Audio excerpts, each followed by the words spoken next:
अब हम करते हैं rules of ethics in accountancy. ठीक है, एथिक्स इन अकाउंटेंसी के क्या रूल्स हैं, लेखा व्यवहारों में नैतिकता के नियम। जब भी आप अकाउंट्स प्रिपेयर करते हैं तो सही अकाउंट्स आपके होने चाहिए, सही तरीके से बने हुए होने चाहिए। तो उसके रिगार्डिंग क्या आपके रूल्स होते हैं, क्या रेगुलेशंस होते हैं, क्या नियम होते हैं। ठीक है, अकाउंट्स बनाते समय यह डिसाइड कर लेना चाहिए कि सभी ट्रांजैक्शंस डबल एंट्री सिस्टम के बेसिस पे कर ली जाएं, जिससे जो हमारे अकाउंट्स बनते हैं वो क्या बनते हैं, बिल्कुल सही बनते हैं। ठीक है, तो एथिक्स का मतलब ये है कि एथिक्स इन अकाउंटेंट से जो सबसे बेसिक रूल ये है कि सबसे पहले डबल एंट्री सिस्टम के रूल को हमने फॉलो करना है, दोहरा लेखा प्रणाली के नियम को हमें फॉलो करना है। ठीक है, क्या क्या रूल्स हैं। फर्स्ट पॉइंट है आपका in relation to cash receipts, रोकड़ प्राप्ति के संबंध में बिजनेस के अंदर कौन कौन सी आपके ट्रांजैक्शंस होती हैं, कौन कौन से लेन देन होते हैं, उसी के रिगार्डिंग आपके अलग अलग पॉइंट्स बने हैं। बिजनेस के आपके कैश रिसिप्ट्स होती हैं। कैश रिसिप्ट का मतलब क्या होता है, प्राप्ति। रिसिप्ट का मतलब क्या होता है, कैश की प्राप्ति। रोकड़ प्राप्ति के संबंध में क्या रूल है। अब आपकी जो कैश ट्रांजैक्शंस होती हैं वो दो बेसिस पे होती हैं भाई। ठीक है, या तो आप पूरा कैश में ही लो या बिजनेस के या कंपनी के बैंक अकाउंट के अंदर पैसा आ जाए। ठीक है, अगर आपको कैश में पैसा मिला है वो भी आप अकाउंट्स के अंदर शो करेंगे। अगर बिजनेस के बैंक अकाउंट के अंदर पैसा आया है वो भी तो एक कैश रिसिप्ट से पैसा मिला है, चाहे वो इन हैंड मिला हो चाहे वो बैंक अकाउंट के अंदर आया हो। ठीक है, प्राप्ति तो है, इसलिए जो भी आपके बिजनेस में पैसा आ रहा है या तो वो कैश की फॉर्म में आए, ठीक है, उस ट्रांजैक्शन को भी आप अकाउंट्स के अंदर शो करेंगे। अगर वो बैंक अकाउंट के थ्रू आ रहा है पैसा, उसको भी आप अकाउंट्स में शो करेंगे। ठीक है, ये हो गया आपका फर्स्ट रूल। सेकंड रूल है in relation to cash payment. अगर बिजनेस को कैश रिसीव होता है तो पेमेंट भी करना पड़ता है। ठीक है, कैश रिसीव कैसे होता है, जैसे आपने कोई भी माल जो है वो बेचा है। जब भी आप कोई माल बेचते हैं, किसी पार्टी को आप कोई माल सप्लाई करते हैं,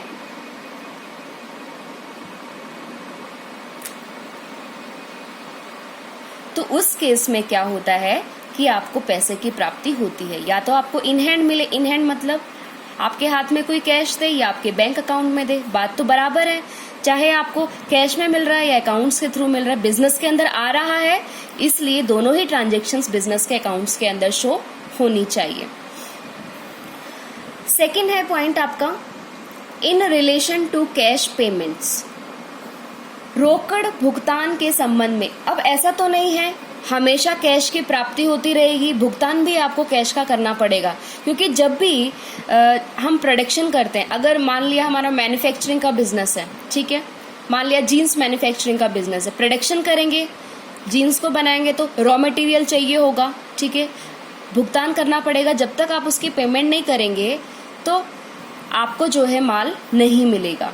ठीक है, मान लिया आपने कहीं से उधार लिया है बिजनेस के लिए, तो वो भी आपको पे करना पड़ेगा। अगर आपने कैश में पे कर रहा है, ठीक है, लेकिन ये जो पेमेंट है, कैश की जो पेमेंट है वो बिजनेस से रिलेटेड होनी चाहिए। इंपॉर्टेंट पॉइंट क्या है कि जो कैश की पेमेंट है वो बिजनेस से रिलेटेड होनी चाहिए। अगर किसी कैश की पेमेंट बिजनेस से रिलेटेड नहीं है तो वो हम रिकॉर्ड नहीं करेंगे।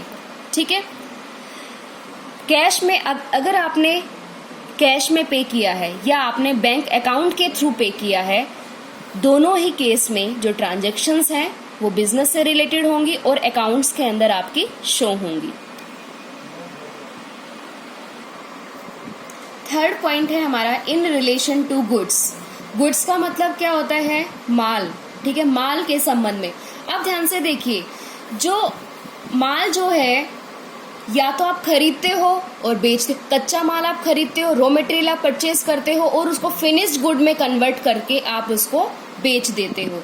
ठीक है, जैसे हमने जीन्स मैन्युफैक्चरिंग का बिजनेस किया है तो जीन्स बनाने के लिए आपको सबसे पहले रॉ मटेरियल चाहिए तो आपने गुड्स परचेज किया। ठीक है, राइट, और आपने रॉ मटेरियल से जीन्स बना के बेची तो वो क्या हो गया, आपका फिनिश्ड गुड हो गया, ठीक है।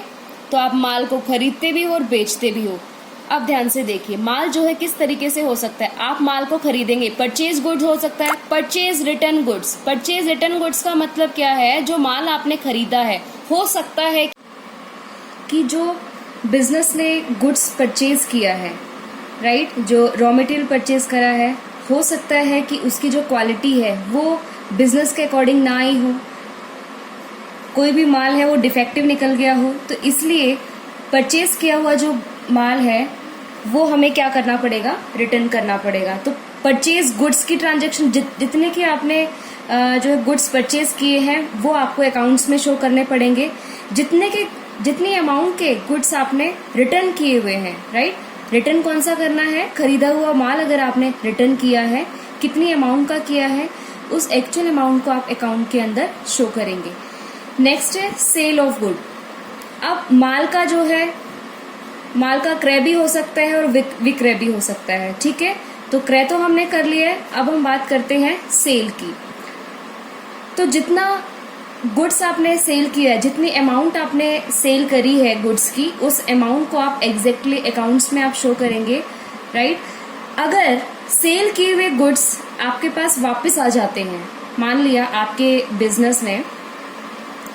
आपके बिजनेस ऑर्गेनाइजेशन ने जो जीन्स बेची थी कस्टमर को, वो कस्टमर के साइज के अकॉर्डिंग फिट नहीं बैठी या उसको क्वालिटी में कोई फर्क लगा, तो उसने आपका जो प्रोडक्ट है, उसने आपके जो गुड्स हैं वो रिटर्न कर दिए। तो उसका मतलब क्या है, रिटर्न ऑफ सेल्स गुड या sales return, right guys. Purchase return, sale और सेल रिटर्न्स जो हैं वो आपके किसका पार्ट है, ट्रेडिंग का पार्ट है। तो ट्रेडिंग अकाउंट के अंदर गुड्स से रिलेटेड जो भी आपके ट्रांजेक्शन्स हैं, एक्चुअल अमाउंट के ट्रांजेक्शन्स है, उसको रिकॉर्ड करना जरूरी है। नेक्स्ट हम बात करते हैं fourth point, ethics in accountancy का जो फोर्थ रूल है वो ये है, in relation to other assets and liability of business, व्यवसाय की अन्य संपत्तियों व दायित्वों के संबंध में। अब गाइस ध्यान से देखिए,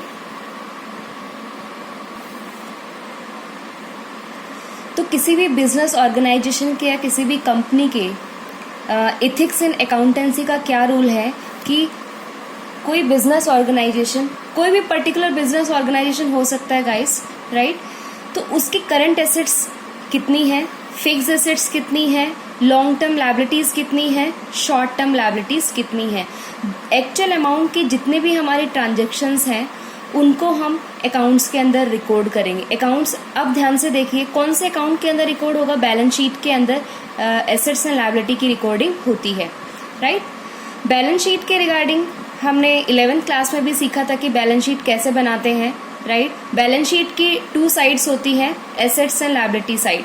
एसेट आपकी 2 टाइप्स की होती हैं गाइज, किसी भी बिजनेस की जो एसेट्स हैं वो 2 टाइप्स की होती हैं। First is current assets and second one is fixed assets. Current assets का मतलब क्या होता है, ऐसे एसेट्स जो रीसेल करने के पर्पज से खरीदी जाती हैं। बिजनेस के अंदर ऐसे एसेट्स जो रीसेल करने के पर्पज से परचेज की जाती हैं वो क्या होती हैं, करंट एसेट।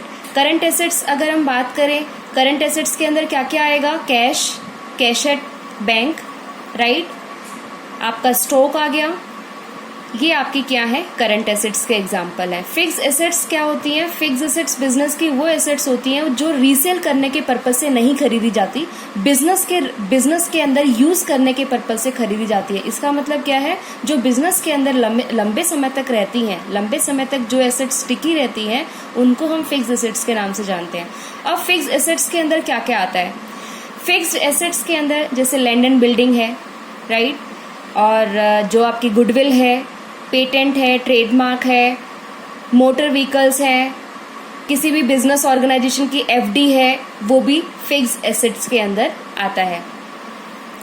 उसके बाद है लायबिलिटीज का डिस्कशन। लायबिलिटीज भी हमारी 2 टाइप्स की होती हैं। First is long term liability. Long term liability का मतलब क्या होता है कि ऐसी लायबिलिटी बिजनेस की जो लंबे समय तक चलने वाली है, जैसे डिवेंचर्स का मैंने आपको अभी बताया था थोड़ी देर पहले।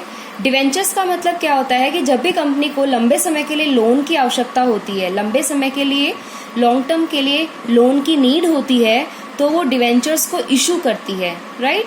तो वो डिवेंचर्स हमारी क्या है, लॉन्ग टर्म लायबिलिटीज। उसके बाद है short term liability. Short term liability means जो 1 साल तक की होती है। मान लिया आपके क्रेडिटर्स हैं, आपने किसी भी सप्लायर से उधार पे माल परचेज किया है, ठीक है। वो कोई भी सप्लायर हो सकता है जिससे आप उधार पे माल खरीदते हैं। तो जिस पर्सन से आपने उधार पे माल परचेज किया है वो आपका क्या बन जाता है, क्रेडिटर बन जाता है। क्या बन जाता है, क्रेडिटर बन जाता है। तो अब ऐसा तो नहीं है कि क्रेडिटर जो है आपको लंबे समय के लिए उधार देगा, ऐसा कभी भी नहीं होता। कि कोई भी जो क्रेडिटर है वो आपको कुछ टाइम पीरियड के लिए उधार दे सकता है माल। बार बार अगर आप उधार लेंगे तो कोई भी क्रेडिटर आपको उधार पे माल नहीं देगा। आपको कुछ माल जो है कैश में भी परचेज करना पड़ता है और जो कुछ माल जो है वो आपको क्रेडिट पे भी परचेज करना पड़ता है। तो क्रेडिटर्स हमारी क्या हो गई, short term liabilities. Guys, long term liability का जो दूसरा नाम है वो फिक्स्ड लायबिलिटीज भी होता है, और शॉर्ट टर्म लायबिलिटीज का जो दूसरा नाम है वो क्या होता है, करंट लायबिलिटीज, राइट। उसके बाद है विंडो ड्रेसिंग। ये नया टॉपिक है इथिक्स एंड अकाउंटेंसी के चैप्टर में ही। विंडो ड्रेसिंग का मतलब क्या होता है, दिखावटी लेन देन। दिखावटी लेन देन का मतलब ये होता है गाइस कि कभी कभी जो बिजनेस ऑर्गेनाइजेशन होता है वो अपने प्रॉफिट्स को, एक्चुअल प्रॉफिट को छुपाने के लिए, क्यों छुपाएगा, क्योंकि उसको टैक्स पे नहीं करना, राइट। अगर ज़्यादा प्रॉफिट होते हैं, ज़्यादा इनकम होती है बिजनेस को, तो ज़्यादा टैक्स पे करना पड़ेगा। अगर कोई बिजनेस ऑर्गेनाइजेशन अपनी बैलेंस शीट के अंदर अपनी एसेट्स को कम शो करता है, एक्चुअल अमाउंट से कम अमाउंट पे शो करता है, या प्रॉफिट को एक्चुअल अमाउंट से कम शो करता है, तो वो क्या हो गया, दिखावटी लेन देन हो गया। दूसरे साइड ये भी हो सकता है कि कई बार जो बिजनेस ऑर्गेनाइजेशन है वो लॉस में चल रहा होता है, लेकिन पब्लिक के सामने वो अपनी इमेज ऐसे शो करता है कि उसका जो ऑर्गेनाइजेशन है वो अच्छी पोजीशन में चल रहा है, लेकिन एक्चुअल में क्या होता है, वो बिजनेस दिवालिया होने वाला होता है, इंसॉल्वेंट होने वाला होता है। लेकिन अगर कोई बिजनेस ऑर्गेनाइजेशन अपने जो लेन देन है, जो भी ट्रांजेक्शन्स हैं, उसको ज़्यादा अमाउंट पे शो करता है, जैसे मान लिया एसेट्स हो गई, ठीक है, एसेट मान लिया आपकी एक्चुअल में 1 लाख रुपीज़ की है, लेकिन आपने बैलेंस शीट के अंदर शो कर दी 3 लाख की। वो ज़्यादा अमाउंट की आपने क्यों दिखाई, क्योंकि आपने बड़ा चढ़ा के अपनी एसेट्स को दिखाया, ताकि जो शेयर होल्डर्स हैं या जो अदर पार्टी हैं जो आपके बिजनेस से डायरेक्टली या इनडायरेक्टली लिंक्ड है, वो आपके अकाउंट्स को देख के ही इन्वेस्टमेंट डिसीजन लेती है कि मुझे इस कंपनी के अंदर या इस बिजनेस ऑर्गेनाइजेशन के अंदर इन्वेस्ट करना है या नहीं करना है, ठीक है। तो अगर अकाउंट्स हमारे गलत तरीके से प्रिपेयर होंगे, गलत तरीके से मतलब विंडो ड्रेसिंग, दिखावटी लेन देन के होंगे, तो जो अकाउंट्स हैं वो एक्चुअल फाइनेंशियल पोजीशन शो नहीं करेंगे, और जो इन्वेस्टर्स हैं या शेयर होल्डर्स हैं या जो अदर पार्टीज हैं, उनका हमारे बिजनेस के अंदर इन्वेस्टमेंट डिसीजन गलत हो जाएगा।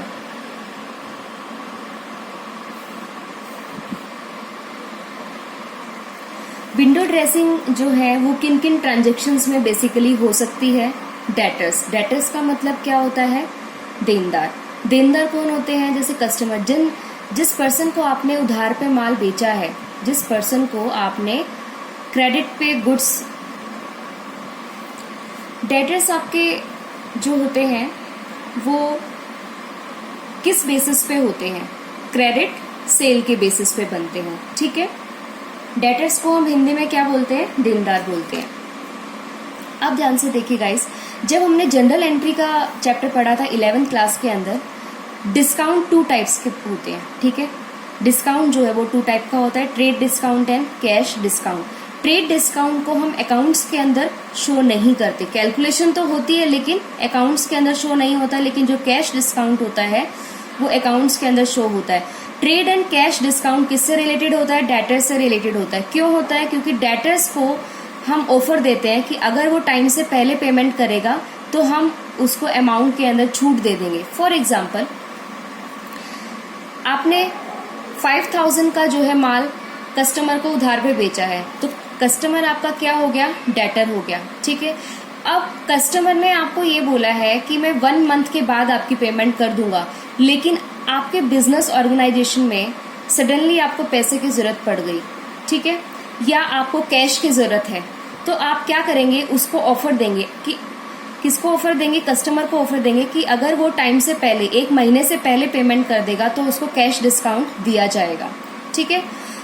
और ये ऑफर बिजनेस ऑर्गेनाइजेशन के थ्रू क्यों दिया जाता है? जो डिस्काउंट का जो ऑफर है, डिस्काउंट का जो कंसेप्ट है, वो कस्टमर के लिए या डेटर्स के लिए क्यों प्रोवाइड किया जाता है? क्योंकि अगर किसी भी बिजनेस ऑर्गेनाइजेशन को अपना कैश बढ़ाना है, कैश के ट्रांजैक्शन को इंक्रीज करना है या कैश के अमाउंट को इंक्रीज करके अकाउंट्स के अंदर शो करना है, तो वो क्या करेगा, ये ऑफर देगा। तो ये भी क्या है, विंडो ड्रेसिंग। क्योंकि जब आपने माल उधार पे बेचा था तो 1 महीने के बाद पेमेंट रिसीव करने का वादा हुआ था कस्टमर से, लेकिन आपने उससे पहले ले लिया, तो ये क्या है, विंडो ड्रेसिंग।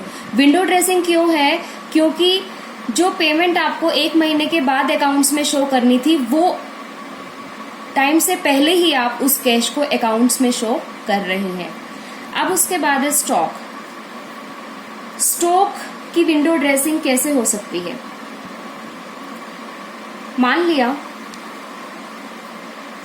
एक्चुअल वैल्यू जो हमारे बिजनेस का है, स्टॉक का अमाउंट, वो है 50,000 रुपीज, लेकिन आपको अकाउंट्स के अंदर ज्यादा का शो करना है। क्या करना है? ज्यादा का शो करना है। अगर आप अपने स्टॉक की वैल्यू को इंक्रीज करना चाहते हैं तो स्टॉक की जो वैल्यूएशन की जो विधियां हैं उसमें आपको चेंज करना पड़ेगा। मैंने 11th क्लास के अंदर जो फर्स्ट चैप्टर था उसमें जो मैंने हैंड रिटन नोट्स दिए थे उसमें स्टॉक का वैल्यूएशन का जिक्र है। ठीक है। उसके अंदर ये था कि स्टॉक की वैल्यूएशन करने की, मतलब स्टॉक की अमाउंट को कैलकुलेट करने की काफी सारे मेथड्स होते थे, लीफो, फीफो, हीफो। फॉर एग्जाम्पल, पहले मैं फीफो की बात करती हूँ। फीफो का मतलब होता है फर्स्ट इन फर्स्ट आउट। जो माल हमारे ऑर्गेनाइजेशन के अंदर पहले आया है उसको हमें पहले बेचना है। ठीक है, ये हो गया फीफो। उसके बाद है लीफो। लीफो का मतलब होता है लास्ट इन फर्स्ट आउट। जो माल हमने लास्ट में खरीदा है उसको पहले बेचना है, राइट। उसके बाद है हीफो। हीफो जो है वो भी स्टॉक वैल्यूएशन का मेथड है। स्टॉक वैल्यूएशन का मतलब होता है कि स्टॉक की अमाउंट को कैलकुलेट करना कि एक्चुअल स्टॉक की वैल्यू क्या है, राइट। हीफो का मतलब होता है highest price in first out. जो माल ज्यादा प्राइस का है वो पहले बेचना है। ठीक है।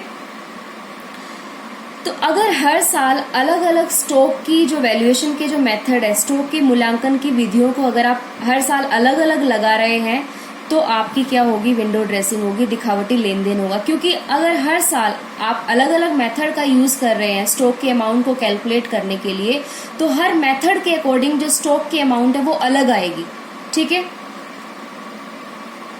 इसलिए दिखावटी का लेन देन नहीं होना चाहिए। आपने अकाउंटिंग प्रिंसिपल और कंसेप्ट्स के अंदर भी पढ़ा होगा कि हर साल एक ही मेथड को फॉलो करना है आपको। ये अगर आप स्टॉक की अमाउंट को कैलकुलेट कर रहे हैं, मान लिया इस साल अगर मैंने लीफो मेथड लगाया है तो आने वाले अगले साल तक भी मैं क्या लगाऊंगी, लीफो मेथड ही लगाऊंगी। क्योंकि अगर आपको प्रीवियस ईयर का करंट ईयर के साथ कंपैरिजन करना है तो वो कंपैरिजन तभी हो सकता है जब आप हर साल सेम मेथड को ऑप्ट करेंगे। नेक्स्ट है आपका डेप्रिसिएशन। डेप्रिसिएशन का चैप्टर भी हमने 11th क्लास में पढ़ा था। ठीक है। कई बार क्या होता है कि बिजनेस ऑर्गेनाइजेशन एक्चुअल अमाउंट जो होती है डेप्रिसिएशन की, एक्चुअल अमाउंट से कम अमाउंट का डेप्रिसिएशन लगाएंगे। क्यों लगाएंगे? अगर ज्यादा अमाउंट का डेप्रिसिएशन लगेगा तो हमारी फिक्स एसेट की वैल्यू डिक्रीज हो जाती है, राइट। अगर हम कम अमाउंट का डेप्रिसिएशन लगाएंगे तो जो फिक्स एसेट की जो वैल्यू है वो क्या होगी, ज्यादा होगी। तो अगर मुझे मेरी एसेट्स को बढ़ा के दिखाना है अकाउंट्स में, बैलेंस शीट के अंदर एसेट्स को मैं ज्यादा वैल्यू का दिखाना चाह रही हूं, तो मैं क्या करूंगी, एक्चुअल अमाउंट जो डेप्रिसिएशन का हुआ है उसको मैं कम दिखाऊंगी। मान लिया 5 लाख की आपकी प्लांट एंड मशीनरी है और 10% डेप्रिसिएशन, तो 5 लाख का 10% आपका कितना हो गया, 50,000 रुपीज।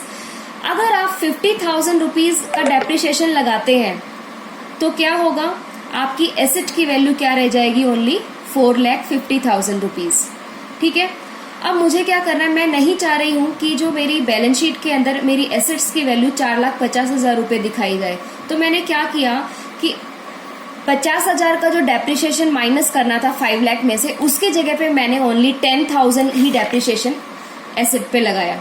तो 5 लाख में से अगर मैं 10,000 डेप्रिसिएशन का माइनस करूंगी तो कितना आ जाएगा एसेट की वैल्यू, 4,90,000 रुपीज, जो कि हमारी एसेट की वैल्यू मैंने ज्यादा दिखा दी। ये भी हमारा क्या है, विंडो ड्रेसिंग। तो इथिक्स इन अकाउंटेंसी ये कहता है कि जब भी हम अपने अकाउंट्स प्रिपेयर करें, जब भी कोई बिजनेस ऑर्गेनाइजेशन अपने अकाउंट्स को प्रिपेयर करता है, तो वो दिखावटी लेन देन को फॉलो ना करे। जितनी अमाउंट की ट्रांजेक्शन्स आपकी हुई हैं, एक्चुअल ट्रांजेक्शन्स जो आपकी हुई हैं, उन एक्चुअल अमाउंट के ट्रांजेक्शन्स को ही आप अकाउंट्स में दिखाइए, ताकि बिजनेस से रिलेटेड जो भी डिसीजन लेने हैं उसमें डिसीजन लेने में हमारी कोई भी प्रॉब्लम नहीं आएगी। और जो पार्टीज बिजनेस से लिंक्ड हैं डायरेक्टली या इनडायरेक्टली, या तो शेयर होल्डर है, या डिवेंचर्स है, या टैक्स अथॉरिटी है, या गवर्नमेंट है, कोई भी पार्टी अगर हमारे बिजनेस से लिंक्ड है उसके साथ जो है धोखा नहीं होगा। राइट गाइस, तो ये चैप्टर हमारा कंप्लीट हो चुका है। नेक्स्ट सेशन में हम न्यू चैप्टर स्टार्ट करेंगे। आज के लिए थैंक यू।